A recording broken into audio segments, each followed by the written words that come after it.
Yeah, I mean, anyone that's thinking about, getting into marketing in this space, I would definitely recommend it because there's just so much opportunity. People say, oh, data is the new oil. And I don't know that I necessarily believe that, but it is a massively growing industry from the time I got started to where we are now.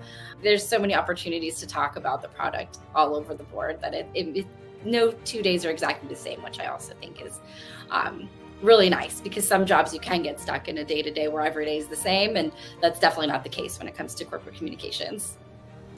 Hey nerds, Monica here. Welcome to the Data Podcast for Nerds, where we get to talk to amazing professionals and ask them all about how they're using data to solve the world's problems. We're highlighting skills that data professionals use on a daily basis.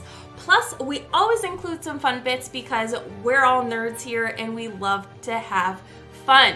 So thank you for tuning in, and if you haven't already, please like and subscribe. And as always, folks, happy learning.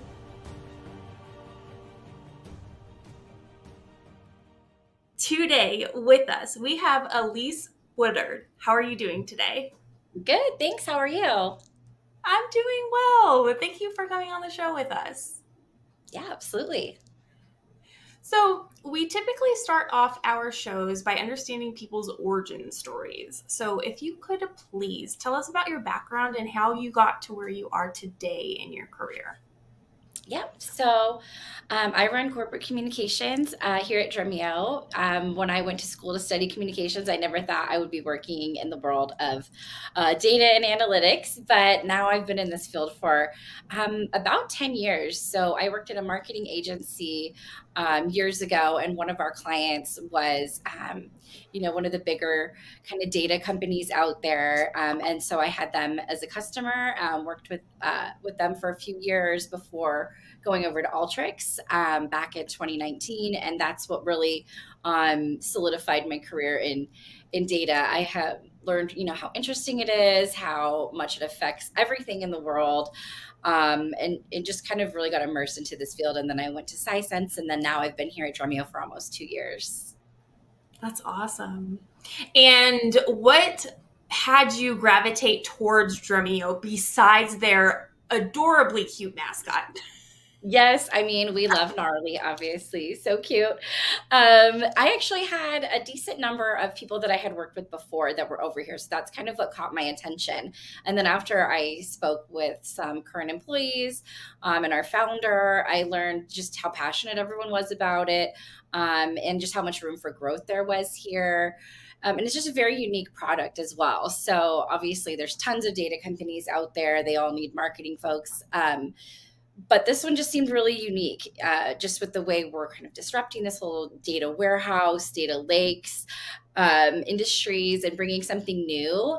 It was just really exciting. So, and I'm glad that I did. It's been a really fun 2 years, and I feel like I've learned a lot, and we have a lot more to go.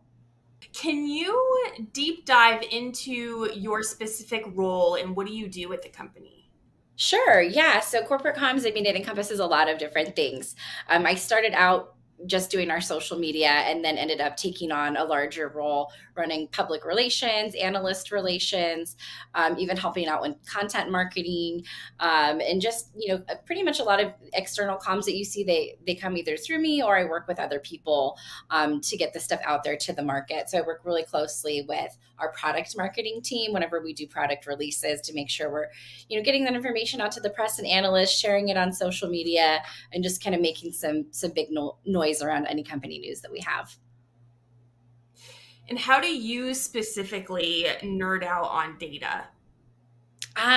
Yeah, so social media is definitely a great source of data. As you know, with all of your influencer stuff you do, there's so much that you can pull, like looking at the impressions on different posts, the engagement rates, and then you want to see, okay, why are these posts performing well, and how can I continue to post stuff that's going to be really engaging. And the whole LinkedIn algorithm is constantly changing, so we're always looking at the data there. Are they favoring, pictures of people? Are they favoring polls, blogs? What kind of stuff is going to perform well? And you have to constantly, keep your finger on the pulse of what's happening there because it's always changing. And then, there's data around other platforms. Should we be using Instagram? Should we be on TikTok? what are the demographics of the users there? Are data engineers using these? So there's so much data you can pull to make your decisions about where to post, when, what kind of content. It's very data driven. I think anyone in social media that's not using data to make their decisions needs to start, because there's a lot that you can pull from that's really going to be a good indicator of if your post is going to be successful or not. And I think the same can be true for PR and analyst relations, seeing, what's resonating, looking at those numbers, and then pulling the data too of what's our share of voice in the market amongst our competitors, and how is our content landing with, press and analysts. And not quite as much data as I would see in social, but it's definitely there, and it's definitely super interesting to deep dive and use it to make your decisions. Yeah. What's like the most interesting thing that you've seen with that social media data? Any like fun stories that you can share? I'm trying to think of some that would be about data that would be interesting. I know that a lot of times when we'll look back at the week or the month to see, kind of the performance indicators of different posts, sometimes you'll be surprised at what performs better than other things. Because, sometimes we'll be like, oh, we won this award and that's really great, and let's share that on social and it'll perform good. But other things will be better, where we'll have maybe a video with our evangelist on our channel, and that's just outperforming everything. Or sometimes these LinkedIn polls where you're like, wow, I'm not even really bringing information, but we're engaging and we're having a conversation on social rather than it just being one way. And we'll see some really cool numbers come in from there, and even just seeing who's interacting and where in the world they are. It's very there's a lot to it. Yeah, that's really interesting. So with the company being a business data related company, are you seeing more engagement like on the weekdays or on the weekends? Definitely more during the week. What I found is when we'll post something kind of fun and maybe not necessarily business related, more company culture on a Sunday afternoon, evening, it'll get really good engagement. I don't know if it's, people have the Sunday scaries and they're scrolling through their LinkedIn like, well, who's having fun at work? Maybe I should go work there. And they'll see some pictures of us with, gnarly or our fun swag, and we'll get lots of good engagement there. Because people want to see kind of more fun stuff on the weekend. They don't want to be thinking about work as much. So then, knowing that knowledge, do you save the fun stuff for certain days of the week? Kind of. So I know that kind of stuff always is going to perform well on a Friday afternoon, Friday midday, or again, like a Sunday evening. Or sometimes I'll kind of do a fun post, then something kind of informative, then fun. I think what I've learned over the years is a balance of content is really important. And you can look and see the numbers will show when you stagger your post between what's, something that'll be like a fun post or something that's more educational or, demand gen. Having that balance is really good, because you obviously, we're a software business. We can't only be sharing pictures of gnarly and of people because people want to be educated as well. So that, that educational content is also something that performs so well, like a quick how-to or top 5 trends kind of list. That kind of stuff resonates really well because the audience is getting value from what they're seeing. You're not just selling them something every 5 seconds. Absolutely. Have you heard the term of the edutainment? So you talk about the educational posts, but you pair that with like a entertaining post. And those, I think those do really well. At least that's what I like to see. Yeah, no, I agree. I love that. Alex Merced, who I work with, is so brilliant at that. He's been doing a lot of stuff with AI, making these fun little cartoon things, but then also weaving in educational stuff about, data lake houses, or Apache Iceberg is a huge one for us, and making it fun. So then it's kind of like how we trick our kids into learning the alphabet with, Sesame Street and these fun songs. We still like that as adults. We want to learn, but in a fun way. Absolutely. So talking about fun, let's deep dive into our fun bits and talk about kind of the hobbies that you and I have in common. Hey nerd, are you looking for a career in data? I would absolutely love to help you out. I just launched a data career strategy program that helps folks break into data without breaking anything. I provided a link in the show notes if you want to learn more information about it. Now, back to the fun bits. Yes. So I know when we spoke earlier, we learned that we both had a background in dance, which is so fun. Not a lot of dancers in this data and analytics space, but yeah, after I graduated from UCLA, I stayed in LA for a while and I worked at this dance and gymnastics gym where all the celebrities took their kids and it was going on auditions. And if I could talk to 23-year-old me and say, hey, guess what? One day we're going to be running corporate comms for a data analytics company. I never in a million years would have thought that's what I would be doing. But I love it. And it's obviously, super challenging and rewarding in other ways. But I still love to dance. I don't know about you, but I still will sign up for a dance class every now and then and stand in the back. Have a good time. Absolutely. Absolutely. Except for I'm standing in the front. Oh, good for you. Front and center. Yes, front and center, so I can see myself. No, I do enjoy still dancing. I have my own little, it's a Lululemon mirror. And so there's different types of workouts that are available there, dance being one of them. So I just have a blast. I did something with Tian Kai Fang 2 years ago, I think now already. And we did like a data dance collab together because he does the music and then I did the dancing, and that was a blast. So always doing some kind of dancing. That'll always be a part of me for sure. Oh, that's amazing. Yeah, my oldest, my daughter, she's a cheerleader at school, and they had this opportunity to bring in parents or friends or anything to join in a flash mob, and she wouldn't teach me the dance because she thought I would take it too seriously and try to stand in the front and embarrass her. Like, well, yeah, of course. So your whole family's involved in dance. That's awesome. Yes, for sure. So is there any comparisons that you can think of with data and dance? I think that there kind of is. Obviously, with anything, when you practice makes perfect, as they say. And for me, someone coming in that didn't have a data background, having to learn how to use these products that I market has been something that's interesting. And as I've gone from one data company to the next, I feel it's gotten, I wouldn't say easier, but my brain is being wired this way where when we had this hands-on training at headquarters for Dremio where we had to get in the product and learn it. And I'm like, oh, okay, I've done this before. And then practicing and using it, obviously having good teachers, same dance or data or wherever a good teacher is very important.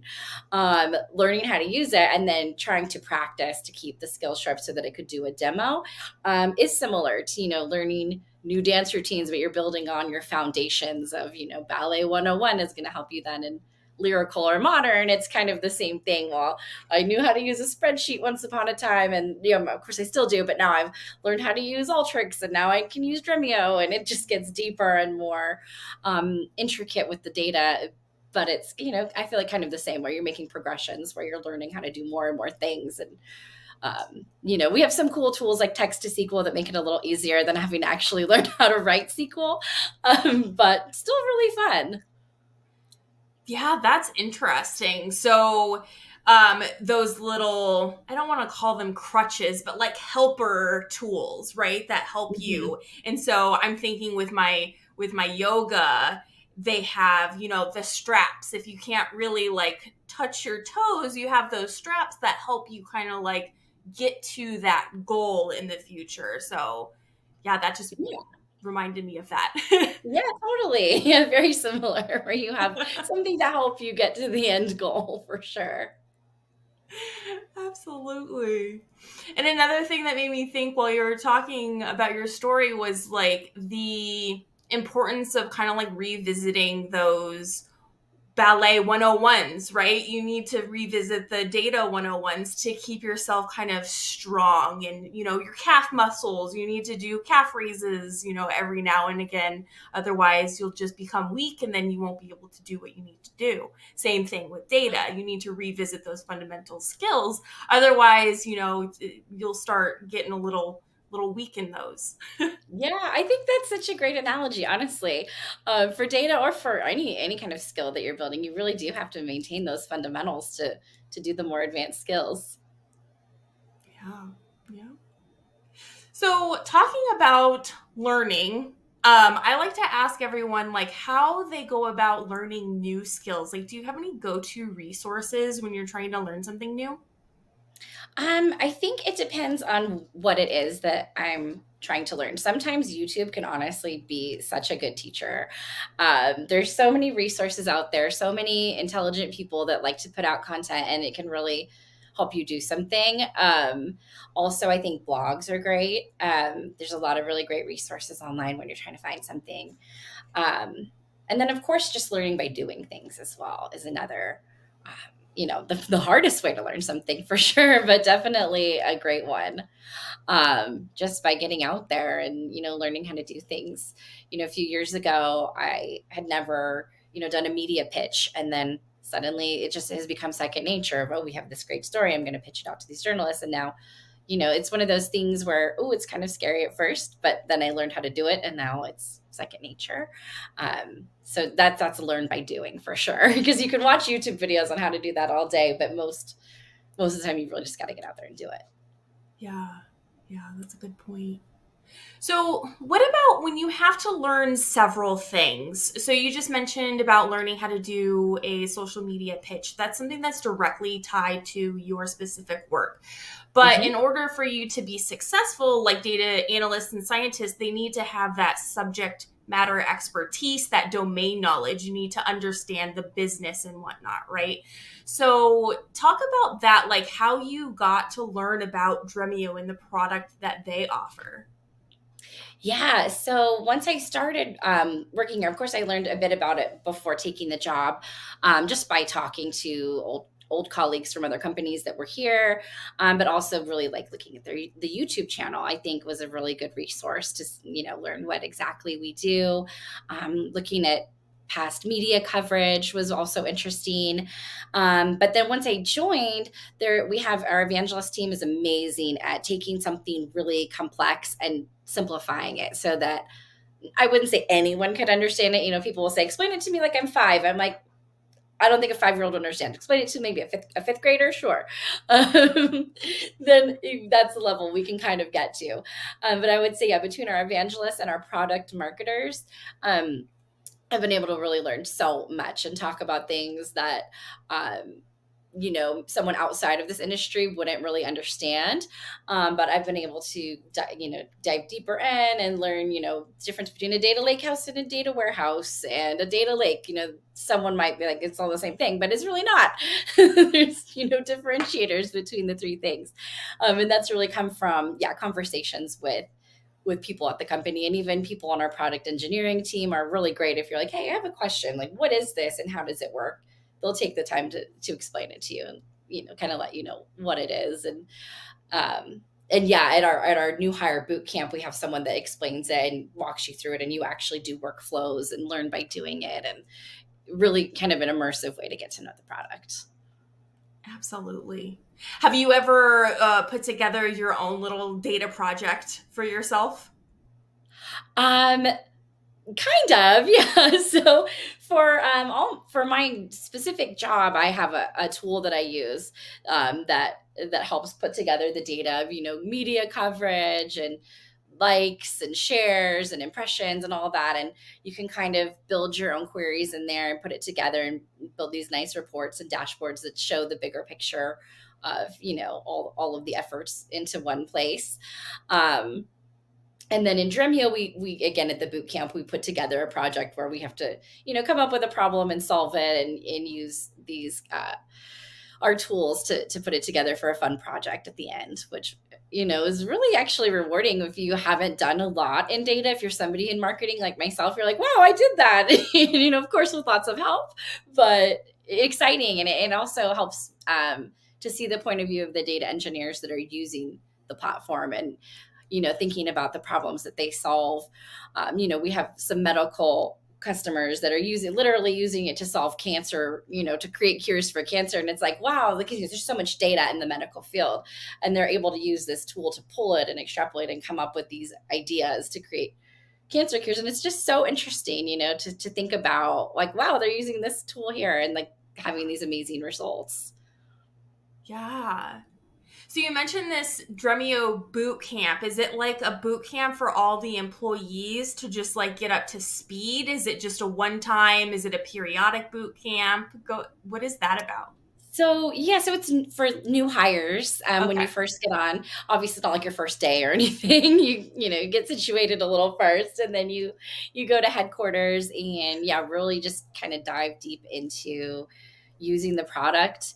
And then of course we have periodic training to stay up to date on what's going on, and a lot of really strong enablement sessions when we roll out new features so people can see, like, look at this new thing, and now it's now the queries are 10 times faster than they were, so we can get to the point faster and find our results quicker than before. But yeah, I would say we do a really good job of keeping everybody up to date on the newest updates and features for sure. And of course, if you wanted to do more, we have a Dremio University that's on our site, so you could log in and take courses that way too. That's so nice. It sounds like your training department is doing very well. Yes, for sure. I mean, it's so important to enable anyone in the organization to really understand what you're doing. Because I've worked at companies before where it wasn't really, such an important thing, especially being in an agency, because they're not going to enable the agency on how to use the product. They're like, here's what we do in a nutshell, go market it, go do ads, or, write blogs for us or whatever. So of course, you can do that and you can be successful with that. Absolutely.